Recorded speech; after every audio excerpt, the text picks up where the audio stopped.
Hello, everyone. Welcome back from the break. We obviously have some unfortunate circumstances that we need to deal with, unfortunate in a number of ways. Many of you have contacted me talking about the challenges of locating or having access to certain technologies. And believe me, you're not alone. My old laptop finally bit the dust, and I think it was largely responsible for whatever funkiness was going on with Canvas, in particular with your midterms. So fortunately, my brother works for the health department, and he was able to get me a loaner laptop. So I'm going to go back through and adjust your grades and see what was going on with some of the comments that were displaced and just clean all of that up. So I apologize for that mix up. Your grades will most likely improve from what you're looking at right now. And I just wanted to note one other thing about that midterm. Those of you who struggled with it, really what you were struggling with was the sociological imagination. And I thought, this is a 300 level course. I thought whenever I was putting together the syllabus that we would touch on the sociological imagination. It's always good to kind of revisit the fundamentals so that we're all, have a baseline through which we can launch into these political questions. And but I really would have not thought that would be in April and still discussing the sociological imagination, because C. Wright Mills's book, The Sociological Imagination, in the first chapter that I assigned back in January, The Promise, I have literally assigned that to every class I've ever taught, including intro courses at community colleges. The sociological imagination is indispensable to understanding sociology.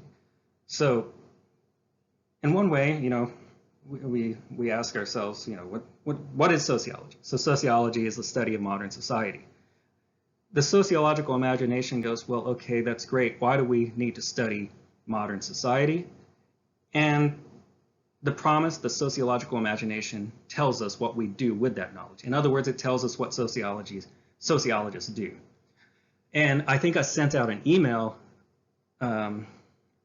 like this, but I'm going to revisit it, that, just imagine you're back home for Thanksgiving and you have a relative who asks, what are you studying in college? And you say, sociology. And they go, great, what is it? In a basic sense, your response should be the sociological imagination. So you say, well, we're studying modern society, and your uncle goes, well, why would you do that? And you go, well, we have to understand how society influences who we are. So I am not just some unique, completely autonomous individual who's impervious to social forces. I'm constantly being made and remade through my engagement with these social institutions. Remember, we talked about the social institution of the church, of the family, education, the media, and so on. These things all make us who we are. So it's not as though we were deposited by aliens. We are products of society itself. So that's why we study society, to understand why people think and behave the way that they do. And so some of the of your responses that were that you were struggling with, we're looking at it in these various ways. Like one, I think, one common response was that the sociological imagination is necessary for politicians, so that politicians will be able to meet the needs of the population or something like that. And another one was that the sociological imagination was necessary for us to negotiate societal interactions or to navigate the social world. In other words, just to be a person. So those are off. Like, don't think in those terms. Just think about how society influences who we are. As I said, I think before, that growing up in in a Free Will Baptist household that attends church every Sunday in McMinnville, Tennessee, will make you a very different person than, say, you were born into a Buddhist family in San Francisco. Like, you would be a completely different person. So that's all we're talking about, is how society conditions who we are and makes us who we are. And you know, my race, my class, my gender affects my life chances. It either gives me opportunities, or it presents barriers based on these demographical categories, characteristics rather, so on and so forth. So you've got to be clear on the sociological imagination if you want to continue studying sociology. With that being said, we have a few other assignments. So we just talked about the midterm. So we have the final exam. I believe it's going to be administered on the April 28th, but I'll get that out probably in the next week, and it'll be the same format as the midterm. It'll be exactly the same in terms of format, and it'll be covering our discussions on social movements. And so you guys also took quiz 3 recently. What I wanted to do there is give you the opportunity to take some of these concepts and things that we've been discussing to this point of the semester and apply it to a contemporary social problem, the coronavirus. So you're able to kind of think through how both parties politicize a crisis. And there's quiz 4 is coming up, and that's completely fill in the blank. It's a little long, but it's, if you just Google search, you should get 100 on it. And then most importantly, what I want you to focus the most on is our final project, the critical reading notes, the annotated bibliography. So just to state it again, you're going to have 5 readings that you summarized. So 3 of those readings will come from the 3 sections of our syllabus. The other 2 will come from 2 chapters of the Domhoff book. And then I'm giving the option of a 6th entry as extra credit. So I know that a lot of you are studying criminology and criminal justice. So if you want to bring in, a reading from that area, that so long as it's scholarly, then absolutely. And you might as well give it a try, because you're not going to be penalized for the extra credits. So if you just attempt it, the only thing that could happen is that you're awarded extra points. So I sent out the instructions for the assignment, and I also supplied an example. So I wrote one up, and so you can just use it as a template. So I have the instructions. Each entry is 1 page, single spaced, and there's a series of things that you're required to include.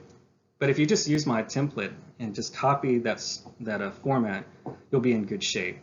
And probably the only thing that's changed a little bit since I was talking about it when we were actually in class was when I said when we're doing close readings, we have to be really clear on our terms and define all these terms that we're not familiar with.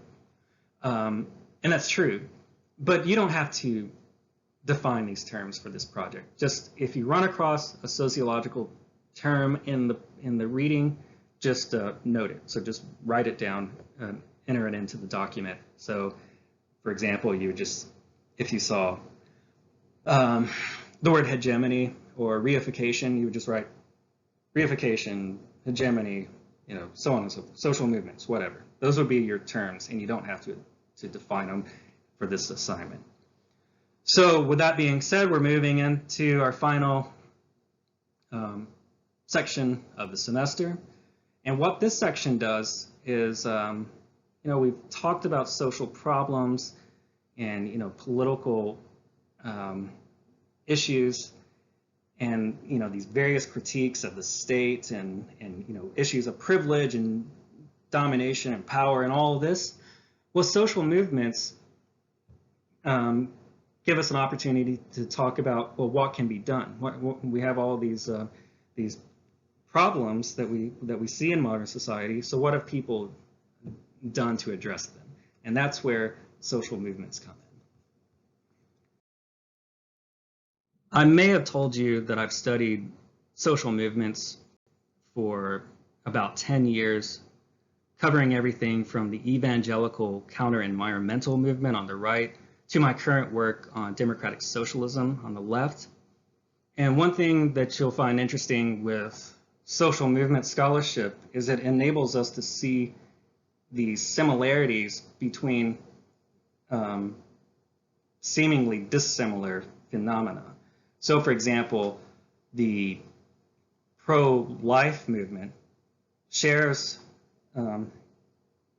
several things in common with the women's movement. As counterintuitive as that may seem, because ideologically they're so different, but in terms of tactics and strategy, social movement research will show us how there's a lot of commonalities between these two very different movements. But let's first talk about Doug McAdam. He's who we got our readings from, and he's been a big influence on my work. And I particularly like this chapter that you were assigned because he really helps get us caught up on the various trends of social movement research. So this first chapter basically serves as a literature review of these various different perspectives that took place in social movement research, and he shows how and why we made these transitions. But let's talk about McAdam first. So Doug McAdam is the Ray Lyman Wilbur Professor of Sociology at Stanford University and the former director of the Center for Advanced Study in the Behavioral Sciences. He is the author or co-author of 18 books and some 85 other publications in the area of political sociology, with a special emphasis on race in the United States, American politics, and the study of social movements, or as he often refers to it as contentious politics. Among his best-known works are Political Process and the Development of Black Insurgency, 1930 through 1970. That's where our reading came from. Freedom Summer, which was awarded the 1990 C. Wright Mills Award, as well as being a finalist for the American Sociological Association's Best Book Prize for 1991. And Dynamics of Contention, and that was written with Tarrow and Tilley, Sid Tarrow and Charles Tilley. So Doug McAdam is going to start us out with what? Although classical theories of social movements differ in their analysis regarding the precise conditions that give rise to protest activity, according to McAdam, the theories are consistent in three ways. First, social movements are responses to some form of societal change that is disruptive to everyday activity. Classical theories assume that society is always moving towards a state of equilibrium and that responses to disruptions are intended to harmonize society.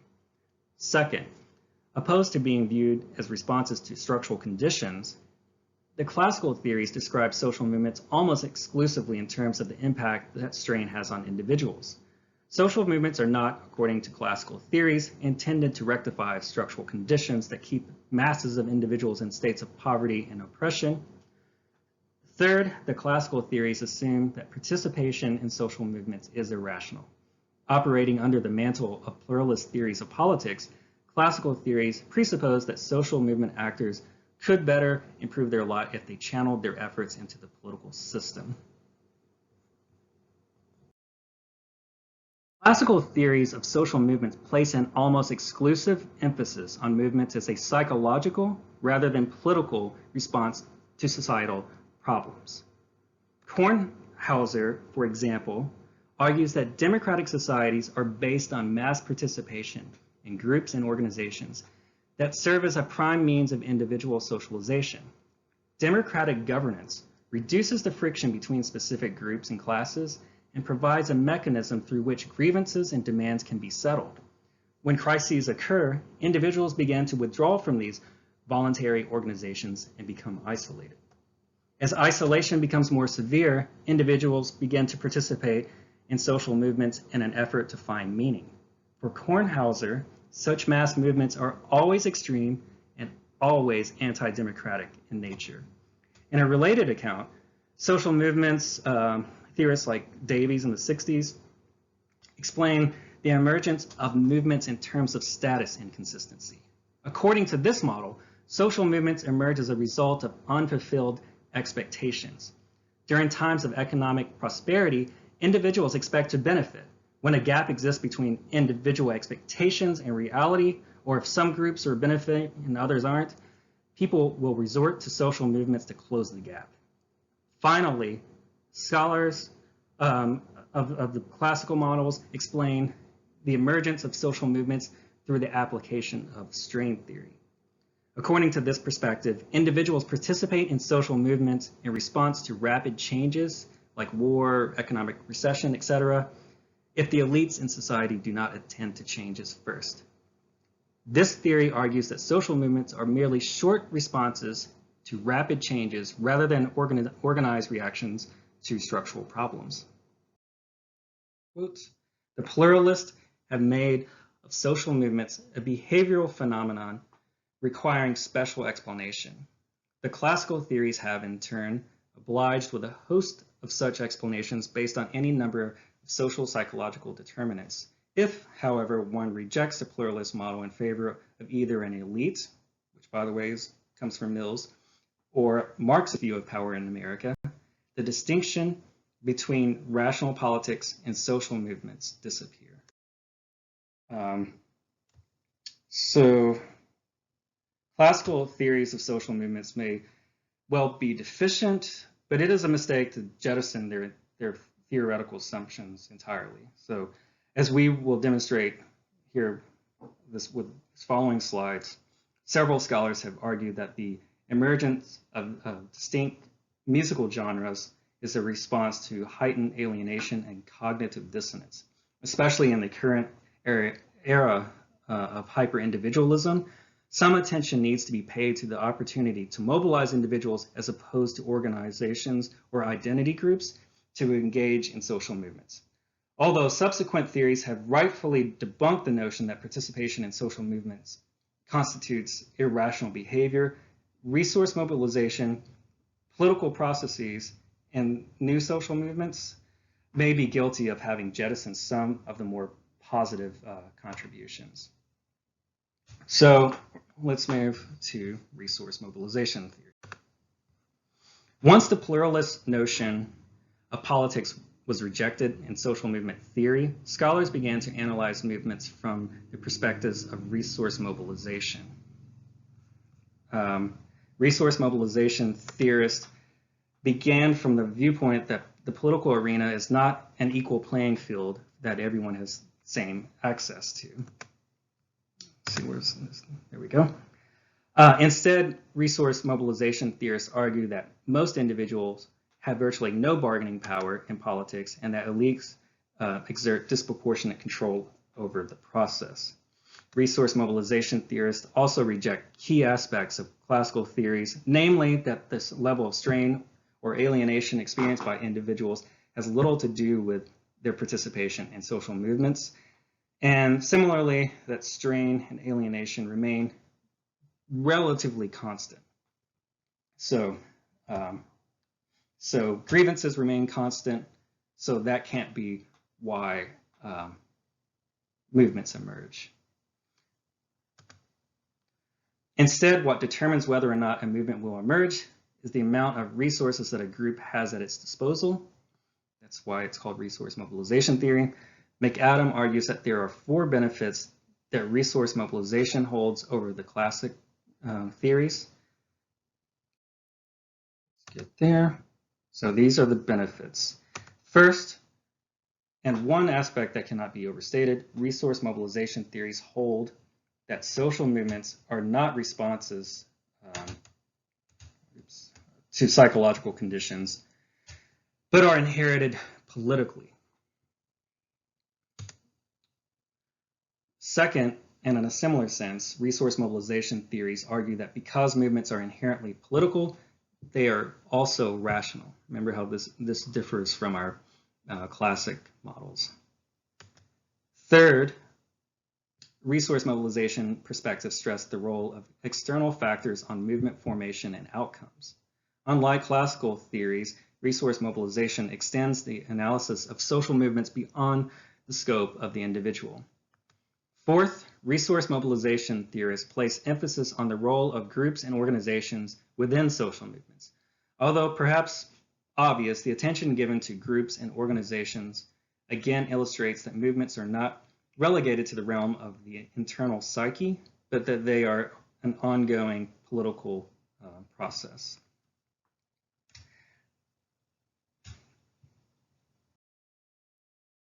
Although resource mobilization propelled the study of social movements in substantive ways, the theory is not without its detractors. Instead of serving as a generalizable theory to explain the emergence and trajectory of movements, resource mobilization represents instead more of a backlash against the classical theories of social movements.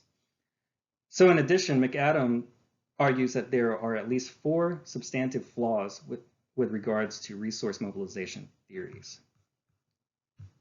And these are the flaws. So first, although resource mobilization theories privilege the role of elites within movements because of their resources they command, the theory ignores the role of elites in either co-opting movements or contributing to a movement's demise. In these cases, elite involvement may well prove detrimental to the movement and may require that a movement be transformed to meet the wishes of the elite. So they kind of, again, co-opt it. Second, resource mobilization theories ignore the importance of a mass base of movement participants. Resource mobilization theories focus so narrowly on the role of resources that they often neglect the importance of a mass base as well as the indigenous resources that impoverished groups are able to muster without the injection of elite support. Third, the third criticism of resource mobilization theories has to do with the slippery concept of resources. So according to McAdam, resources are never fully defined within the theory and range broadly from money to moral commitment. So we have to be very, very clear on our concepts, and even some of the masters suffer from a lack of clarity. Finally, let's see, there we are. Resource mobilization theories never fully articulate the role that grievances and hardships play in mobilizing movement participants. Although resource mobilization theories are critical of classical perspectives for their reliance on individual and psychological hardship as the causal factor in movement formation, resource mobilization theories are equally problematic in this regard. As McCarthy and Zold state, this is a quote, "There is always enough discontent in any society to supply the grassroots support for a movement." So if there is always a sufficient amount of discontent to prompt social movement, then what processes cause movements to emerge at certain times and not others? Resource mobilization theories would have us believe that it's simply the amount of resource that a movement is able to corral at a given moment. But this explanation, like the classical theories, employ circular reason to make this point. So because of the deficiencies associated with both the classical theories and the resource mobilization theories, subsequent scholars of social movements have sown new ground for movement analysis. And this will take us to the political process. The political process model identifies 3 sets of factors that are believed to be crucial in the generation of social insurgency. The first is the level of organization within the aggrieved population. The second, the collective assessment of the prospects for successful insurgency within that same population. And third, the political alignment of groups within the larger political environment. Following Piven and Cloward, McAdam contends that ordinarily aggrieved groups face enormous obstacles in their efforts to mobilize a social movement. However, although such groups possess very little bargaining power within the political arena, the opportunities for protest are not static and vary greatly over time. McAdam attributes the rise and decline of cycles of protest to the shifting landscape of political opportunities. Like some of the classical theorists, McAdam argues that rapid social changes such as war and recession shift the sands of the political process. However, unlike the classic theories, McAdam does not posit a causal link between rapid social change and movement emergence. Instead, he takes a long view of movement formation and argues that two fundamental factors must coalesce in order for political opportunities to become favorable for challengers. First, broad socioeconomic changes may elevate previously marginalized groups to a higher status and thus decrease the power differential between social groups. Second, and relatedly, socioeconomic changes that elevate an aggrieved population also increase the cost associated with elite and/or state suppression.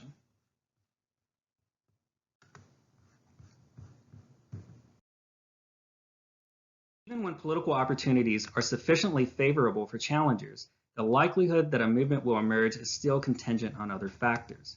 According to McAdam, these factors include the indigenous organizational strength of the aggrieved population, for example, members, feelings of solidarity, networks of communication, leaders, etc., as well as the opportunity that members will achieve cognitive liberation. McAdam's conception of cognitive liberation is borrowed directly from Piven and Cloward's model, although McAdam states that cognitive liberation is impossible to verify or measure empirically. He, in stark contrast to Piven and Cloward, argues that the level of organization that an aggrieved group possesses is directly related to the group's organizational strength. In sum, McAdam views broad socioeconomic processes as influencing both the political opportunities and organizational strength of challengers. Both factors in turn increase the chances of aggrieved groups achieving cognitive liberation and participating in a social movement. McAdam's political process model bolsters the scholarship and analytical terrain of social movements significantly. Perhaps most importantly, McAdam fills a necessary gap in the scholarship by analyzing both the internal and external factors that encompass a social movement. That said, McAdam's model suffers from its lack of specificity regarding what exactly political opportunities are. He argues for any number of causal factors that range from war and recession to increasing socioeconomic status of aggrieved groups. McAdam's lack of specificity in this regard has prompted numerous scholars of social movements to revise his argument in favor of political context and other analytical categories. Additionally, McAdam's model is useful for explaining certain movements that occurred at a specific time in U.S. history. Political process is enlightening when examining movements of the 1950s through the 1960s, but it fails to explain the emergence and trajectory of social movements in the post-industrial era. This deficiency has given rise to a new round of theorizing that can be broadly captured under the mantle of new social movements.